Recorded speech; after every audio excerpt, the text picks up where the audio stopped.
I don't know exactly when our ancestors became symbolic. Nobody does. It seems to me that we are at least two cognitive revolutions away from our common ancestors with chimpanzees. First, we're symbolic.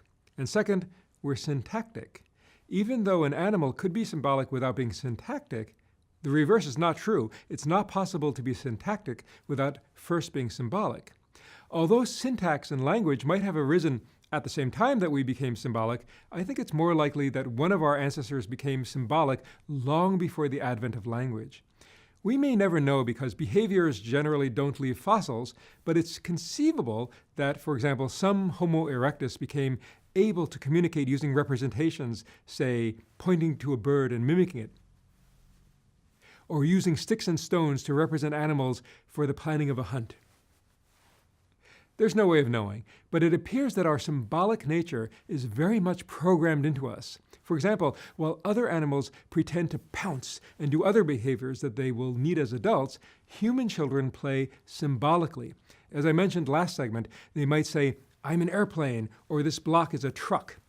And then a moment later say, "Now I'm a bird," or "this block is now a dog." Woof, woof.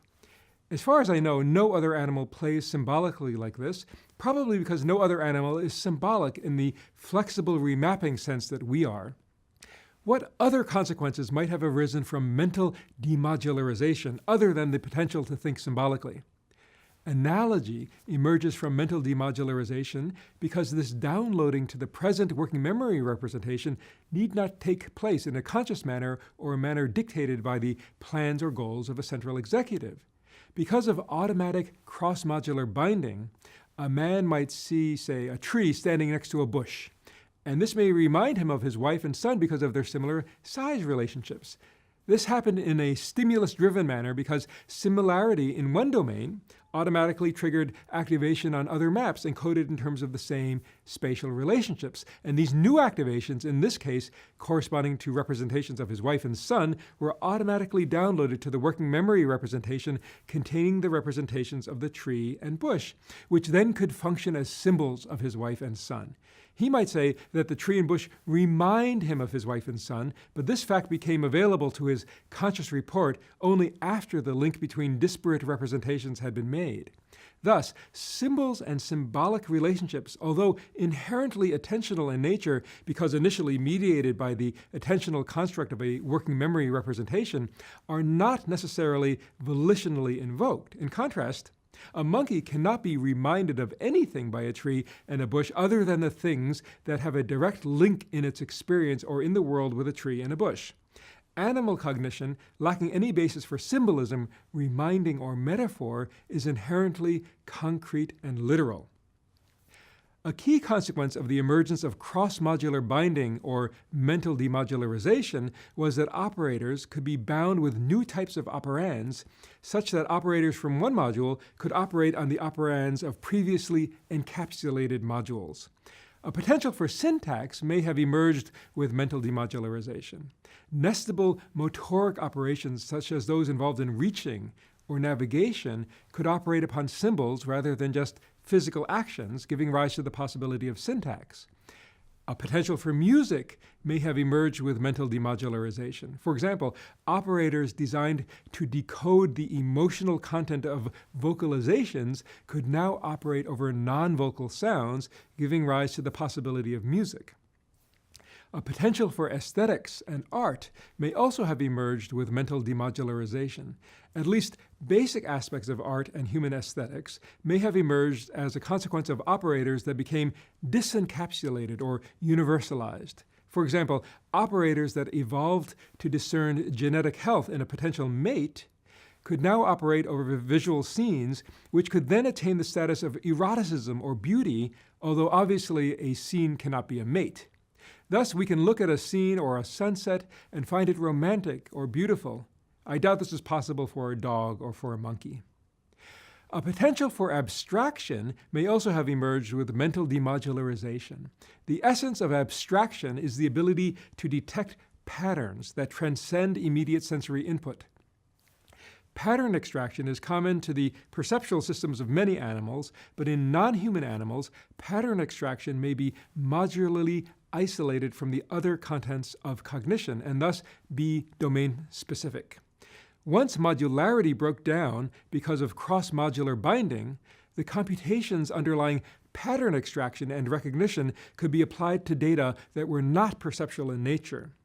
An example of perceptual pattern recognition that became abstract pattern recognition in humans involves the inference of causality. Other animals may be able to detect patterns of cause and effect in the flow of sensory inputs because they carry out computations over sensory input that evolved specifically to solve this task. Because animals seem to be limited to causal pattern extraction from the current flow of sensory inputs, they may be limited to detecting physical causal relations that arise from spatial-temporal contiguity and simultaneity.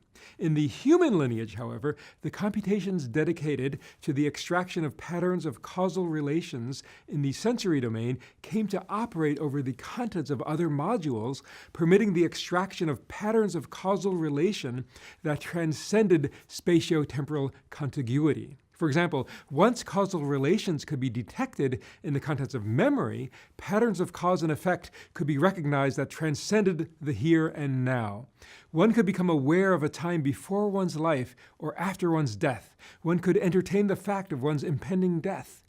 Simply put, whereas other animals can connect the dots perceptually, they are, for the most part, unable to do so abstractly. Humans, in contrast, came to connect the dots to such an extent that hidden causes such as invisible beings and forces were invoked to explain events. Once patterns could be detected in information that was not perceptual, the human mind gained the capacity to become unglued from the here and now, free to connect the dots in novel ways beyond the here and now. But it came at the cost of becoming unhinged from the here and now, perhaps seeing patterns and beings and intentions where there are none. For example, some aspects of religion may have arisen from our tendency to apply social cognition and emotion operators to things that they have not evolved to handle, such as the weather. Suddenly we saw a mind behind the weather which we could have a relationship with.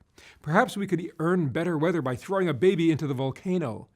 Even though this seems like a form of madness, it's a direct consequence of the demodularization of the human mind, rooted in changes in volitional attentional operations in working memory. Finally, I believe that our unconstrained imagination is the ultimate source of human freedom and free will. In the domain of the imagination, anything is possible, and since some of our actions follow from what we imagine, especially from processes of deliberation that involve imagining possible scenarios and outcomes, our actions inherit the wild freedom of our imaginings. The magnificent power of the human imagination, in turn, evolved as a consequence of the demodularization of neural circuitry associated with volitional attentional operations over operands, downloadable into a mental workspace where truly, virtually, anything is possible.